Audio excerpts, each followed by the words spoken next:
Chapter 1. 7 years into our marriage, my CEO wife claimed another business trip during the holiday weekend, unable to join me for the family visit. But then, scrolling through her assistant's social media feed, I saw photos of her helping him pay respects at his family's grave in his hometown.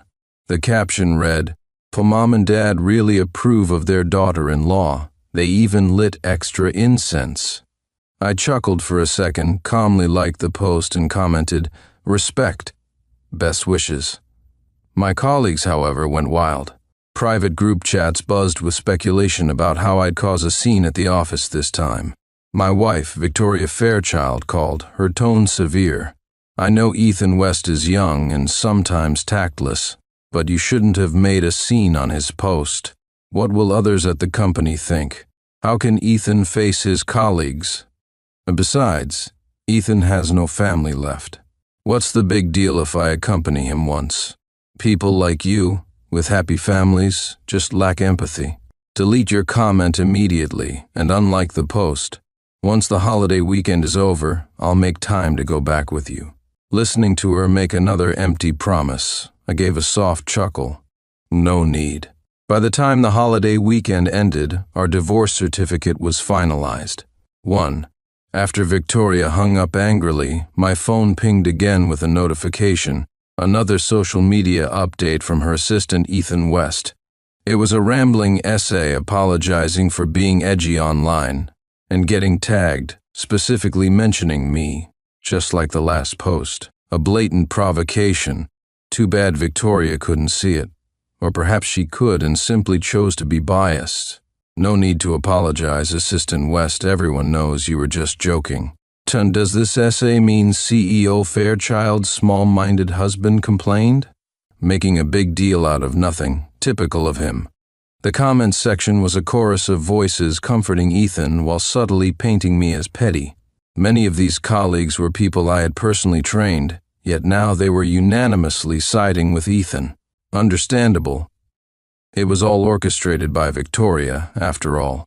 Over the years, Victoria had unusually hired Ethan, then parachuted him into the director position in the secretary department. Everyone could see Victoria's intentions. Those who remained were adept at sensing which way the wind blew. Anyone who had spoken up for me previously had long since been fired. A few minutes later, Victoria replied in the comments, "Right and wrong reside in our own hearts. Only those with malicious minds resort to baseless speculation." She didn't name names, but it was obvious to everyone who the malicious mind referred to. A cascade of likes and affirmations followed her comment. I couldn't be bothered to read further. Parking the car, I took the divorce agreement and walked straight into the Civil Affairs Bureau. Victoria had signed the divorce agreement before her business trip last month. When I handed it to her, I'd hesitated, hoping she might try to stop me. But she hadn't even glanced at it, flipping directly to the last page and scribbling her signature. "Aren't you going to even look at what it is?" Even though I was prepared, I couldn't help asking. Her tone was dismissive. "Oh, no need. I trust you to handle things." Yet previously, she clearly hadn't trusted me. She was always wary of letting me see core company documents, yet shared them freely with Ethan. I had expressed my dissatisfaction, but she retorted righteously, "It's not about you personally. These things are complicated. It's for your own good that you don't see them." "And Ethan?" I asked. Victoria chuckled lightly. "Oh, Ethan doesn't understand these things. Besides, he's my assistant. It doesn't matter if he knows." I almost thought she had genuinely changed, until I watched her leave and saw Ethan West waiting at the door, smiling as he took her suitcase. Then I understood it wasn't newfound trust in me. It was just that something more important to him was waiting. I had filed for divorce a month prior. The cooling-off period had passed. After checking the details, the officer asked me, "Where is the wife? Why isn't she here?" I showed him the recent social media post from Ethan, with her new family. The officer's expression stiffened, a hint of sympathy entering their eyes. However, regulations require us to attempt mediation first, to confirm the breakdown of the relationship before issuing the divorce certificate. Could you please contact the wife and ask her to participate in mediation? Not wanting to cause trouble for the officer, I called Victoria. The phone rang once before being disconnected. I tried again, same result. A few minutes later, a message arrived from Victoria. Sincere, if you don't retract your comment and apologize to Ethan, I won't answer your calls.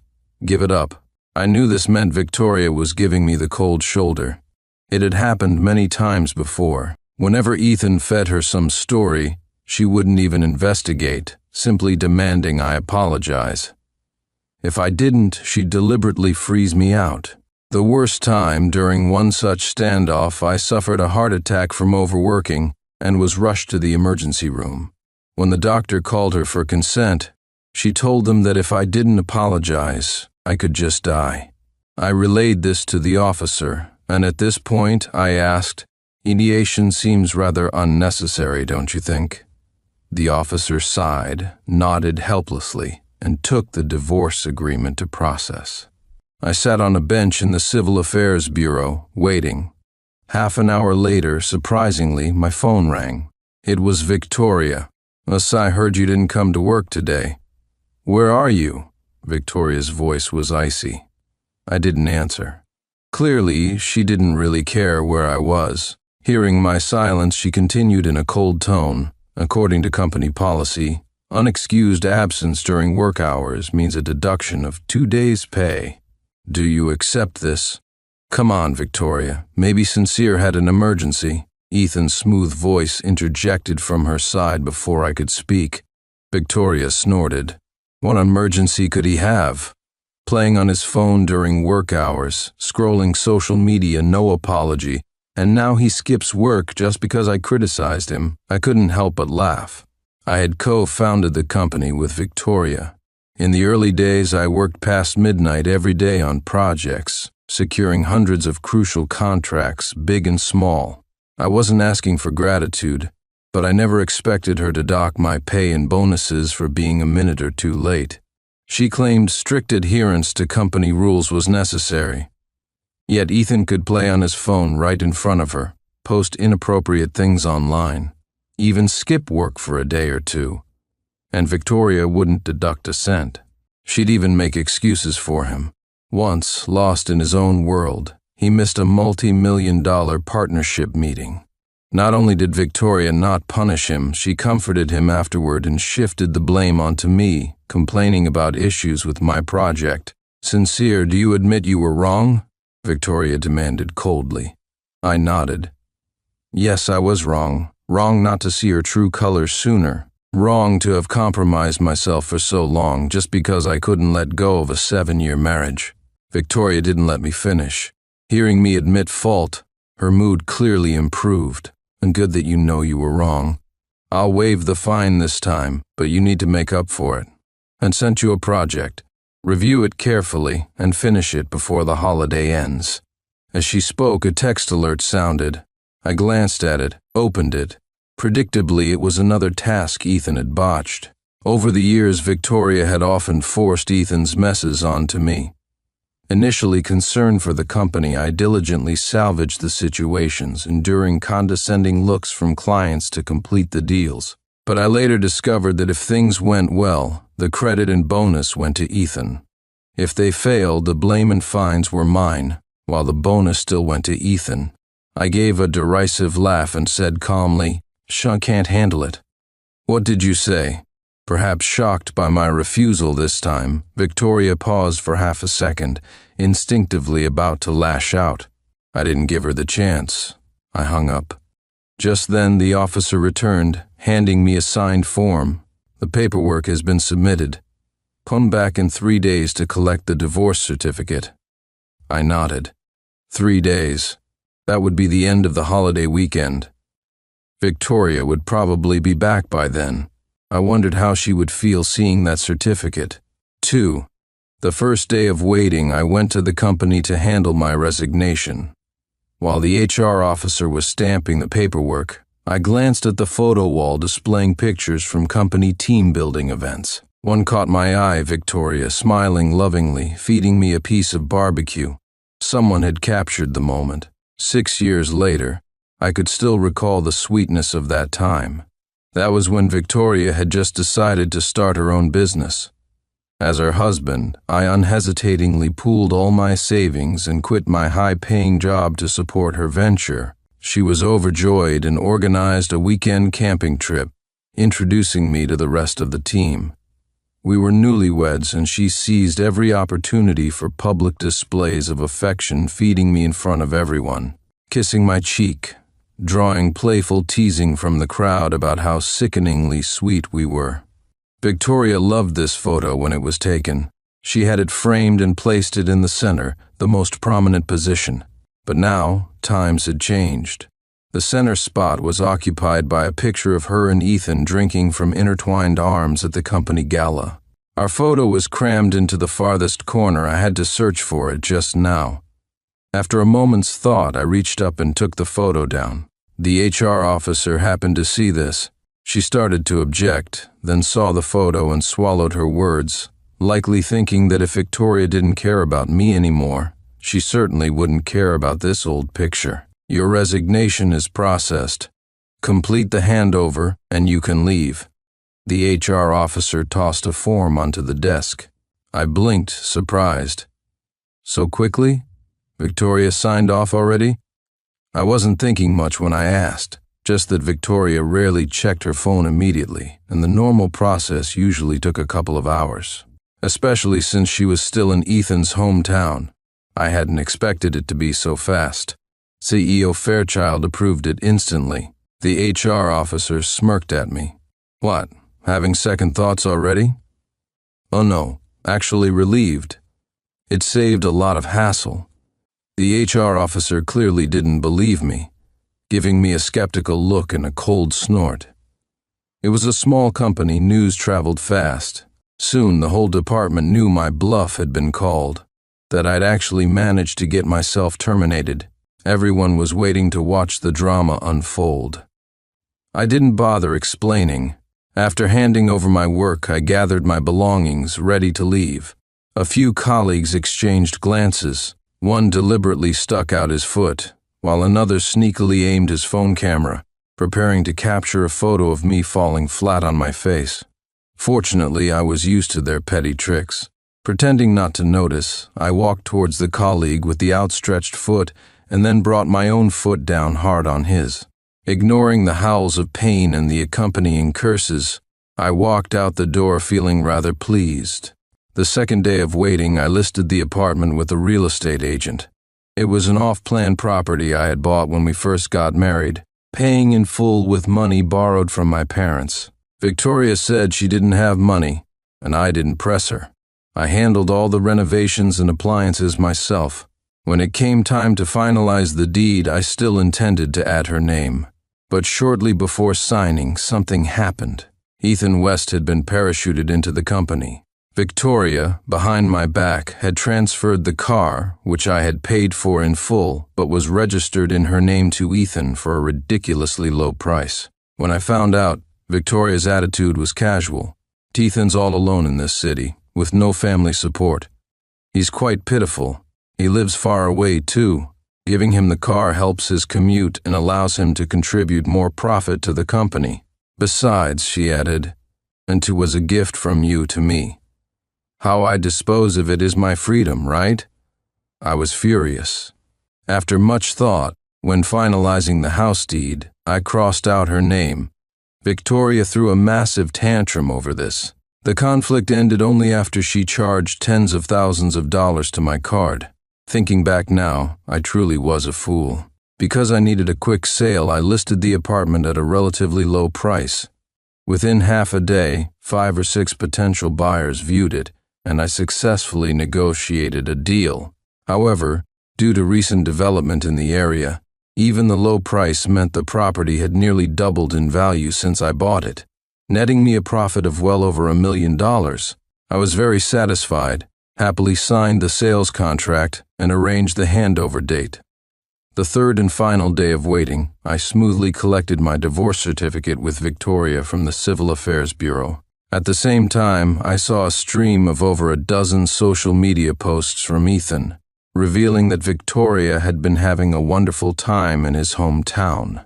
The usually fastidious Victoria had gone to the zoo with Ethan, even letting him hold her hand while feeding peacocks. The Victoria who hated smoke had accompanied Ethan to an internet cafe. The Victoria who disliked video games had stayed up all night gaming with him. She had even backed him up in front of his snobbish relatives, introducing herself as Ethan's CEO girlfriend. I assumed Victoria would be too happy to return promptly, expecting her back several days later. Instead, on the very day I got the divorce certificate and returned home, before even opening the door, I heard Victoria's cheerful laughter from inside the apartment. 3. Victoria, I think Ethan is quite nice, young, energetic, and sensible. Maybe you should consider dating him. I recognized the voice my mother-in-law, Eleanor Fairchild, and with his parents gone, you wouldn't have to worry about dealing with in-laws. Plus he keeps regular hours, doesn't smoke or drink, and he's good-looking too. Your future children would surely have good genes. Definitely better than that useless Sincere Grant, Eleanor continued. Married for years and still no children. Is he even capable? My steps halted outside the door. Through the crack, I saw Victoria fall silent for a couple of seconds, then bite her lip. We've been married for so many years. I can't just divorce Sincere now. She didn't defend me by explaining that she was the one who didn't want children, nor did she clarify that when we first got together, I also kept regular hours and never smoked or drank, habits I later picked up due to the demands of her company. Before disappointment could fully set in, my father-in-law, Arthur Fairchild's sharp voice cut in. Why not? Plenty of people get divorced these days. With your status now, Victoria, you could find someone much better than Sincere anywhere. My mother-in-law nodded emphatically in agreement. That's Sincere. Utterly useless, living off his wife's company. It's embarrassing just talking about him. She even patted her own cheek dramatically, feigning grief. Arthur scoffed. If you ask me, it's your fault. I disagreed with their marriage from the start, but you insisted on agreeing, even took his money. What good came from marrying so young? Now you blame me? What about that time you got drunk and praised Sincere as a one-in-a-million son-in-law? Eleanor retorted hotly. Seeing they were about to argue again, Victoria frowned. If you two are going to fight, get out. They fell silent. I chuckled inwardly. Truly, a family united. Back when I invested my time and money, helped Victoria build her business, bought them gold jewelry and expensive liquor for holidays, they would clasp my hands, praising me as a good, responsible man, completely trustworthy with their daughter. Now, just a few years later, with Victoria's net worth soaring and the company thriving, they despised me. I didn't linger. Pushing the door open, I walked in. The sound drew their attention. 3 pairs of eyes turned towards me. My in-laws froze. Victoria's face stiffened, a flicker of panic crossing her features. Then, as if collecting herself, her brow furrowed deeply. Sincere, what are you doing here? I recall it's working hours. Are you skipping work again? Hearing this, I paused, then couldn't help but laugh out loud. She still didn't even know I'd resigned. How little attention did she actually pay to me? If Ethan encountered a minor work issue, Victoria would know within the hour and help him fix it. I had been gone for 2 days. She had personally approved the resignation paperwork, yet she was utterly clueless. I've resigned, I stated plainly. Resigned?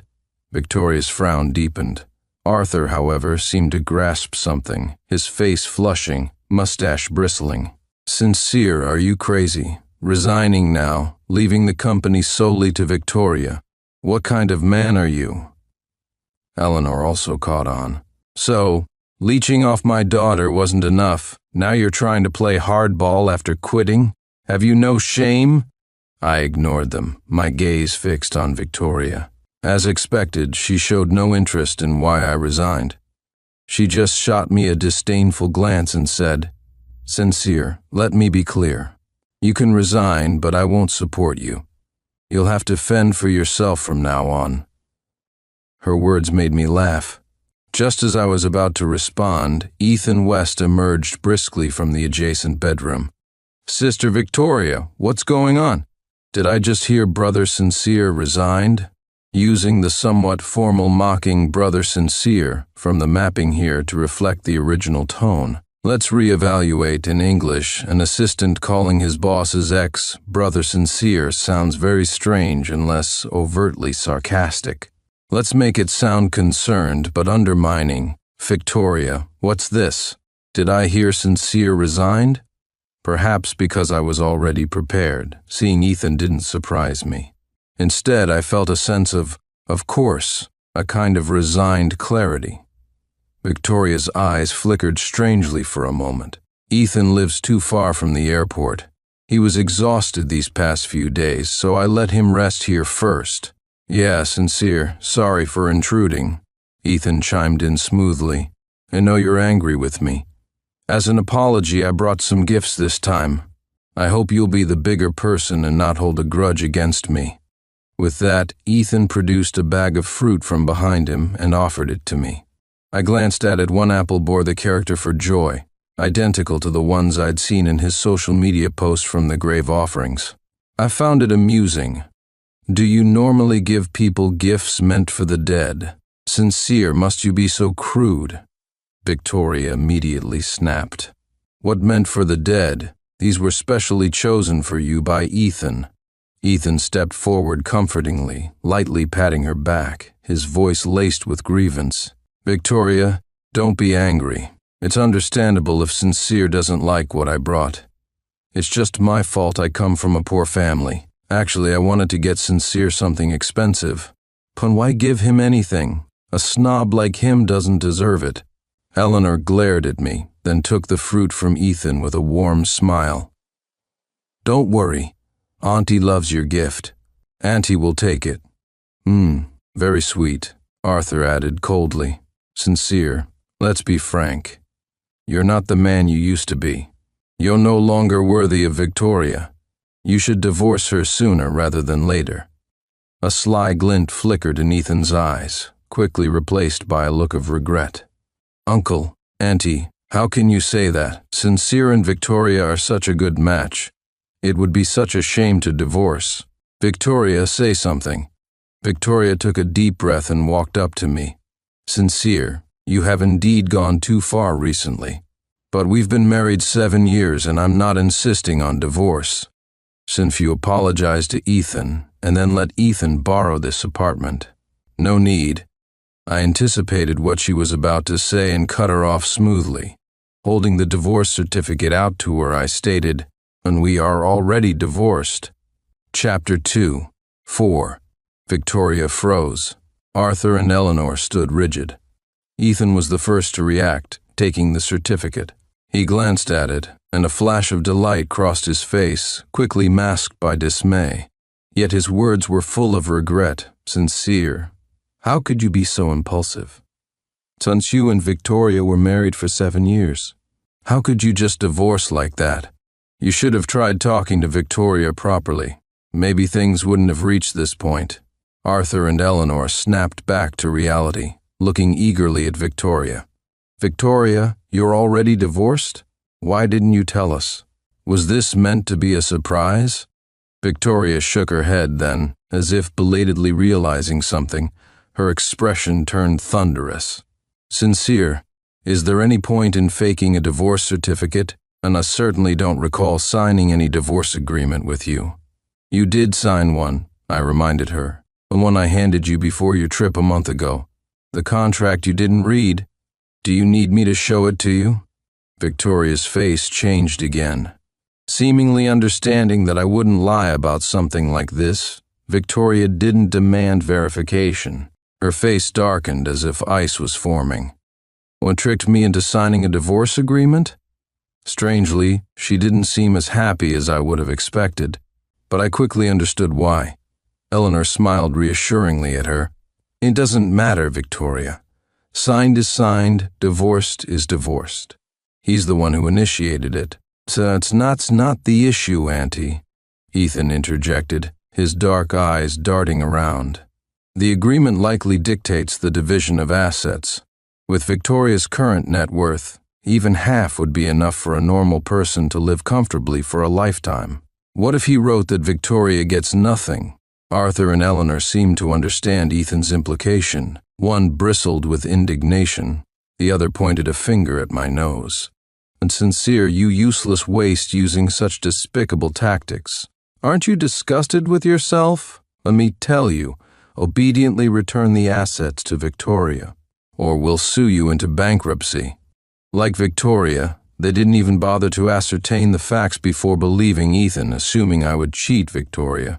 Before I could speak, Ethan spoke up again, seemingly trying to clarify. "Don't worry. Nowadays, asset division isn't solely based on the agreement, it will be verified. As long as Victoria provides proof of her assets, it will be fine." The three of them worked in perfect concert, urging Victoria to check her assets immediately. Victoria glared at me and hurriedly contacted her secretary. "Oh, no need to check," I said calmly, and only took what was rightfully mine. "Your assets, the company shares, the savings, I haven't touched a cent. 7 years of marriage hadn't made me so cold-blooded as to deceive her and leave her destitute. But neither would I shortchange myself and walk away with nothing. I had only taken the apartment, which was mine. Everything else, the company, the savings, remained in her name." "Why should we believe you?" Eleanor remained suspicious, still encouraging Victoria. Victoria, however, seemed lost in thought, standing frozen. Seeing this, Eleanor grabbed Victoria's phone and took charge. Less than 5 minutes later, a message arrived from the secretary. Seeing that the company assets were still under Victoria's name, Eleanor finally breathed a sigh of relief. "I had no intention of staying longer. I've already sold the apartment. The handover is in a couple of days. You should all plan to leave soon. Sincere." Just as I was about to leave, Victoria suddenly spoke. I thought she was going to argue about the apartment, but instead she asked a question that surprised me. 5. Why did you want to divorce me? When Victoria asked, I thought I'd misheard. Before I could process my surprise, her next words struck me as even more laughable. "I know you're angry because I spent the holiday with Ethan, but I never intended to divorce you. We don't need to end up like this." She walked up to me, her tone softening, shedding the usual arrogance she displayed towards me. "We can pretend today never happened. Let's remarry, stay together." Before she could finish, I burst out laughing. We had clashed fiercely over Ethan before. The worst time, we actually went to the Civil Affairs Bureau. But while waiting for our number to be called, she changed her mind, spoke softly to me. At that time, I too was reluctant to end so many years of marriage. So, I accepted her olive branch, pretended nothing had happened, and we walked out of the bureau hand in hand. Did she think I enjoyed crawling back?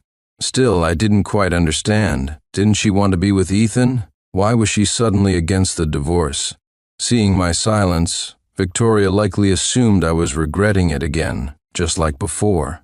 She proactively linked her arm through mine, continuing, "Actually, I was doing it for your own good, trying to make you more open-minded, trying to stop you from being so." Before she could finish, I decisively pulled my arm away. "And I don't need that kind of good. Save it for Ethan. I heard everything you three were saying at the door earlier." Victoria's face instantly turned deathly pale. Ethan, seeing this, hid the flicker of triumph in his eyes and said to Victoria, "Victoria, Sincere might have misunderstood. Let me explain it to him." With that, he walked towards me, reaching for my shoulder. Feeling repulsed, I moved to push him away. But before I could even touch him, he grabbed my hand. A triumphant flash appeared in his eyes as he forcefully shoved himself backward, staggering and crashing into the nearby coffee table. Ethan, Victoria rushed to help him, then rounded on me, her eyes blazing. "Unsincere, what are you doing? Don't you know Ethan injured his back before? He's had such a hard life. How can you be so heartless?" Victoria launched into a tirade against me. Eleanor, apparently unaware of this detail, looked confused. Ethan injured his back? What happened? Victoria explained, her voice thick with unconcealed sympathy as she recounted his tragic past. It boiled down to him taking tough jobs to earn money hauling sandbags at the docks, carrying bricks on construction sites. Because his parents died young, his relatives supposedly exploited him, making him do hard farm labor. But I had looked into it. Ethan's relatives weren't as bad as he claimed. In fact, those relatives had quite a few complaints about Ethan's dishonesty and character flaws. Besides, given his tendency to slack off, I highly doubted he could endure such hardship. I had told Victoria all this before, but she cut me off impatiently before I could finish. How can you believe those relatives? They must have treated Ethan like an animal, that's why they're unhappy with him. Besides, I've seen the scars on Ethan's back. Scars don't lie. I thought Victoria was just too kind, easily fooled by Ethan's sob story. So I told her about my own experiences with manual labor and even showed her my own scars. But she dismissed them contemptuously. Only you brought those on yourself. I was deeply frustrated at the time. But thinking back now, it's clear that even then, Victoria's heart had already tilted. Even if I believed Victoria had feelings for me, between me and Ethan, her heart was already biased. After hearing Victoria's account, my in-laws' expressions became inscrutable. But Victoria was anxious to get Ethan to the hospital, so they didn't say much more, bustling around to escort him out. "I'll contact you later," Victoria said abruptly to me as they were leaving. I didn't take it seriously. After Ethan appeared on the scene, Victoria had broken her promises to me too many times. Often, she'd suggest a date, but 2 hours later, she wouldn't have shown up. Calling her would just result in me being told to wait a bit longer. I'd wait at the agreed spot until midnight, and when I called again, she'd answer groggily, claiming some emergency came up and she forgot. I wasn't going to wait for her. I booked a flight home for the next morning. Unexpectedly, however, Victoria showed up at my door around midnight that same day. 6. When the doorbell rang, I thought it was the takeout I had just ordered. Opening the door, I saw Victoria standing there, dressed in a floral dress, her makeup impeccable. Seeing me, she raised her hands presenting a cake. She smiled sweetly. "Happy birthday." I was stunned for a moment. Her smile felt foreign. It had been at least 5 years since I'd seen her smile like that, hadn't it? And ever since Ethan joined her company, she hadn't even remembered my birthday. At first, she'd get the date wrong, the birthday cake often arriving 2 or 3 days late. Later, finding it too troublesome, she simply stopped ordering cakes or gifts altogether. Yet every year on Ethan's birthday, I'd see photos on his social media feed showcasing the cake and carefully chosen gifts from Victoria. I gave a faint smile. No point in being hostile to someone smiling, especially since we were divorced anyway. Might as well consider this a pre-divorce ritual. I didn't turn her away. I thanked her and accepted the cake she offered. It was a fruit cake, covered entirely in dragon fruit. She clearly knew I was allergic to dragon fruit. Victoria seemed to remember too, her face flushing with embarrassment. The cake shops were all closed by this time. I had to run all over town just to find this one. Birthdays are just symbolic, right? Besides, you don't really like cake much anyway, she said, smiling to cover her awkwardness. I nodded in agreement. Just say what you need to say. I have an early flight tomorrow, so I can't let you stay too long today. Victoria paused. Where are you going? Tight home, and when will you be back? I'm probably not coming back. I never particularly liked this city. I came here solely for her. Now that we were finished, I had no reason to stay. Victoria's voice held a note of urgency. Are you still angry about this afternoon? Ethan's back was injured. I was just worried about him. I panicked. And I meant what I said earlier. I truly didn't want a divorce. I want to remarry you. After all, 7 years of marriage. Can you really just end it like this? What's the alternative? I looked at her, puzzled. Continue our marriage while I watch you carry on with another man? Sincere, Why must you be so harsh? Am I not telling the truth? And I just felt sorry for Ethan. Seeing him struggling so much on his own, I only wanted to help him out. Victoria tried to argue her case, help him out so much that she ended up at his family home, playing the role of someone else's daughter-in-law. I knew arguing was futile and didn't want to engage further. I sighed. Well, then fire him. You have plenty of contacts, don't you? If you want to help him, find him a job at another company. Since no. As I expected, Victoria refused almost instantly. Business is business. Ethan hasn't done anything wrong professionally. I can't fire him just because of your suspicions. Then there's nothing more to discuss. I walked to the door and gestured for her to leave. Victoria's face turned ugly with anger. Sincere, how did you become like this? So suspicious. I shot back, not yielding. Am I the suspicious one, or is someone acting guilty? I think the person involved knows best. I deliberately glanced at her when I said person involved. Victoria stomped her foot in frustration. Fine, don't regret this. Without another word, she turned and left abruptly. 7. 2 days later, I understood what she meant by don't regret this. She flaunted Ethan on her social media feed, then sent me pictures, directly photos of them traveling together, sweet shots of them holding hands, sharing couples meals. Sincere, can you really stand by and watch me with someone else? She finally asked me. Perhaps she thought seeing photos of her being intimate with someone else would ignite my possessiveness and jealousy. But it seemed she truly didn't know. The things Ethan used to post were far more intimate than these. Seeing the pictures she sent now, I was already accustomed to it, even found it tedious. I ignored her. Back home, I continued soaking up the sun, enjoying life.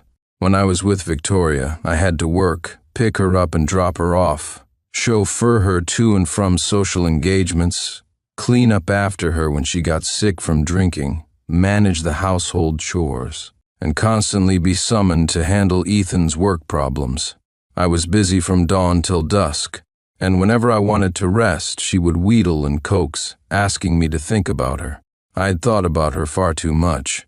Now it was time to think about myself. My parents already knew about the divorce.